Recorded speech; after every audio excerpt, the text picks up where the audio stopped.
Bobby, when you take the field in real games, you will share a defense with Ernest Jones, Leonard Floyd, and Aaron Donald, and the rest of the defense.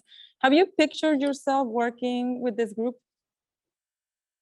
Yeah, I think the more and more we kind of get acclimated to one another, you kind of think about what games are going to look like. Being able to play with some of these guys, watching the film, seeing the work that they've done from the beginning of the season to the end of the season. Obviously, winning the Super Bowl, so being a part of that, a team like that is pretty cool.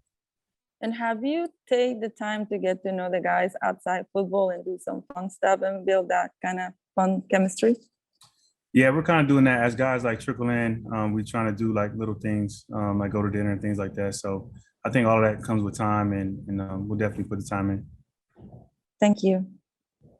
Dennis. Hi, Bobby. My name is Dennis Freeman with News for Us Online. Can you talk about your durability and what's been key to your durability all these years? I think it's just consistency on taking care of my body, even on days where I feel really, really good. I still, I'm really religious to my routine. I don't, let anything sway me from my routine. I think that's it. I think it's a mindset too, not letting yourself fall stray of this idea that you're getting older. A lot of times, like what you speak, it comes to existence. So, I try to be careful with the words that I say, but, I do a lot of work off the field. I always doing some extra work, always, getting in work off the field. And I think that translates into just me being ready for each game and each season. Thank you. Jordan. Hey, Bobby, nice to see you. How are you? I'm doing good. How are you? Good. Thanks for asking. Wanted to ask you about getting to know Ernest Jones specifically a little bit more. As he was growing up going through high school and college, you were one of his favorite players. And I wonder, what that relationship has been like for you and kind of what you see in him as such a young player sort of starting in such a large space in his career. It's been really fun getting to know Ernest over these, last few weeks, months and stuff like that. It's been cool being in the linebacker room. It's funny because I'm the older guy now. So I think he's born in 98 or 99, which is very close to 2000. So, I let him know about that constantly. So I try to put him on the music that I listen to, and he puts me on stuff that he's listened to. And I think it's been fun. It's been exciting to kind of get out on the field, work with him a little bit and all the guys. So it's going to be fun. I mean, he has all the attributes of a great linebacker. And, if I can do anything to help, I will. And just to follow up on that, when you watch him, I know you guys aren't doing specifically football activities right now, but how does he move to you? Like, what do you see in him as a player? And how do you guys get to know each other, knowing you will be playing off of each other as you're on the field together and establishing sort of that mental connection? How does that grow? And what do you see in him so far?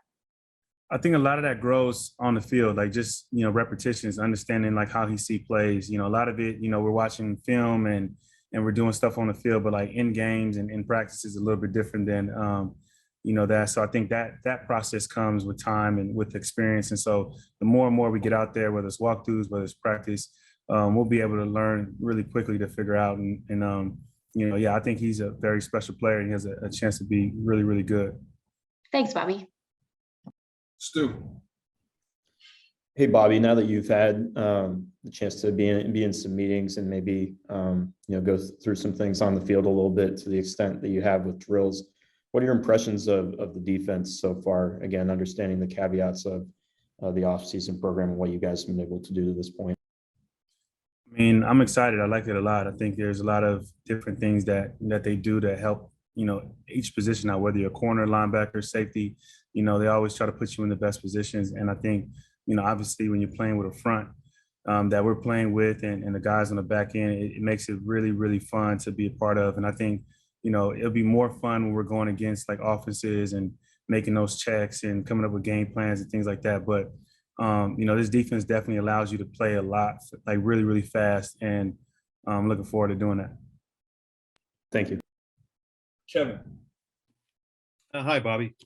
You didn't just switch teams. You went from one rival to another. I mean, these teams have been pretty hard rivals for your 10 years. What's the challenge? Is there any greater challenge in kind of becoming an LA Ram after being on the other side? To me, I don't really look at it that way. It's more so I was with a team for a long period of time and I'm coming into a new organization. That's kind of how I look at it.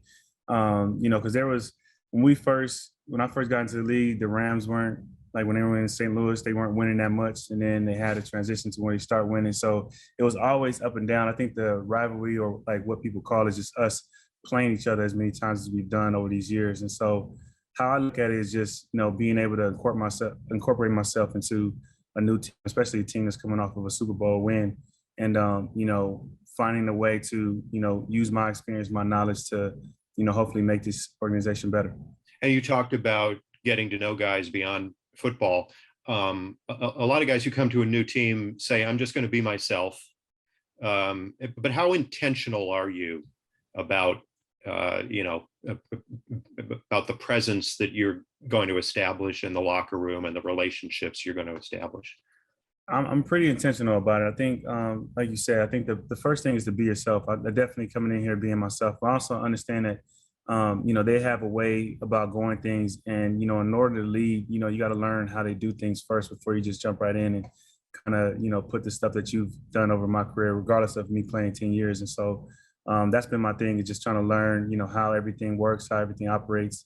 And then as I, learn and figure out everything, then I start to use some of my experience to kind of, pass to guys and get to know guys. A lot of this is just a learning process, getting to know guys in front, guys behind, and majority of that happens off the field. And so, once you build that trust off the field, on the field becomes easy.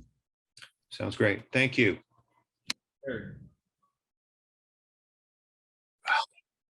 Hey, Bobby, Kirk Sandoval from ABC7. Nice to meet you.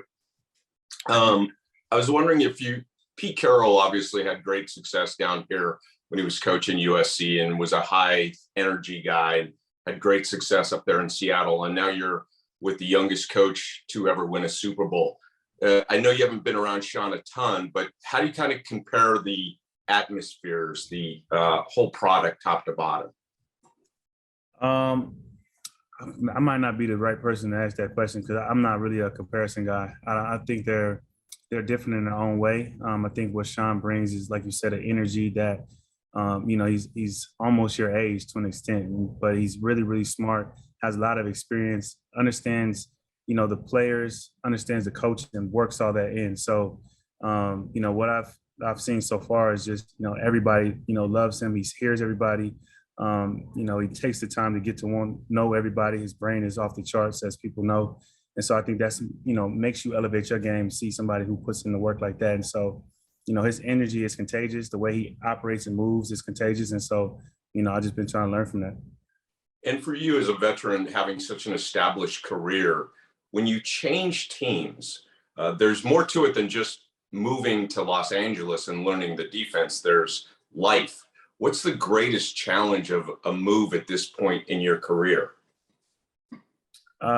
Fortunately for me, it is just learning the defense, to be honest, because I'm from here and I've been out here. I got family here. So really the difference from that standpoint was just me spending more time at the place that I already had versus, being in Seattle. So I think the biggest adjustment is just, learning the plays and things like that. And the biggest thing is getting used to the traffic again, because my commute was at most 2 to 3 minutes, 10 tops in traffic. Out here, I'm probably traveling like 45 minutes, on a good day. So to answer your question, I would say traffic, getting used to traffic again. Looking at, I put the destination into the Apple, and it says 10 miles but 2 hours. I don't get that at all. I forgot Welcome home. Yeah, I know. Maybe I put a tab and they let me just drive. Appreciate you. Thank you. No problem. All right, Gary Klein. Gary. Hey, Bobby. When we spoke with you after you initially signed, you said you would look to, maybe at the schedule and looking forward to going back to Seattle. I'm just curious, the way the schedule has it, you're not going there till the final game of the season. And so I was just curious what your assessment of the schedule is and that game in particular, in terms of having to wait that long, to get back there, if that's a good thing or bad thing. I mean, I think you kind of you have to play it out. You never know what things look like. I think it does suck. You got to wait a minute, but I think whenever I played in Seattle, I always circled the LA games, not because of the rivalry, because that was an opportunity for me to play in front of my family. And so, now you kind of switch that. And so I have family out in Seattle, and so just got to wait a little longer to play in front of them. Yesterday, Jordan Fuller had said that you were you made a small comment, but it just meant a lot to him in terms of encouragement. I'm just curious if that's something you're going to do with all your teammates, or if something in particular about Jordan kind of has stuck out early in your time with the Rams.